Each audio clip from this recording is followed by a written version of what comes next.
آپ نے شاید واقعہ سنا ہوگا، حضرت شیخ احمد کبیر رفاعی رحمت اللہ علیہ بڑے درجے کے اولیاء اللہ میں سے ہیں، بزرگان دین میں سے.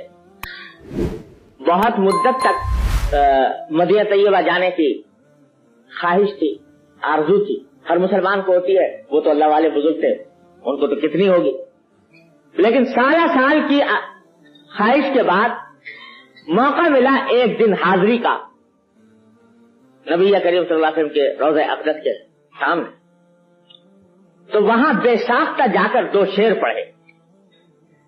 شعر کا مطلب یہ تھا کہ یا رسول اللہ، میں دور سے، جب میں آپ سے دور تھا تو میں اپنے روح کے ذریعے آپ کی خدمت میں سلام بھیجا کرتا تھا.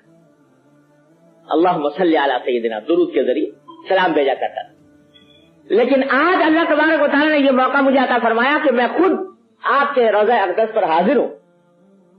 فامدد یدیک لکی تحظی بہا شفتی. تو یا رسول اللہ، اپنا دست مبارک بڑھائیے تاکہ میں آپ کے دست مبارک کو بوسہ دے. یہ شعر پڑھ. تو مورخین نے لکھا ہے کہ جو ہی یہ شعر پڑھے تو روضہ اقدس میں سے نبی کریم سرور دو عالم صلی اللہ علیہ وسلم کا دست مبارک ظاہر ہوا، اور ہزاروں انسانوں نے یہ نظارہ کیا کہ دست مبارک ظاہر ہوا. احمد کبیر رفاعی رحمۃ اللہ نے دست مبارک کو بوسہ دیا اور دست مبارک پھر واپس ہے. اتنا عظیم الشان واقعہ ان کے ساتھ پیش آیا، اور یہ مورخین نے متعدد تاریخوں میں لکھا ہے اور لکھا ہے کہ ہزارہ افراد کی موجودگی میں یہ واقعہ پیش آیا. لیکن جب یہ واقعہ ہو چکا تو شیخ احمد کبیر رفاعی رحمۃ اللہ نے کیا کیا؟ اس واقعے کے بعد جا کر سب مسجد نبوی کے دروازے پر لیٹ گئے اور کہا کہ جتنے لوگ ہیں میں سب کو قسم دیتا ہوں کہ میرے اوپر پاؤں رکھ کے گزرے، میرے اوپر پاؤں رکھ کے گزرے.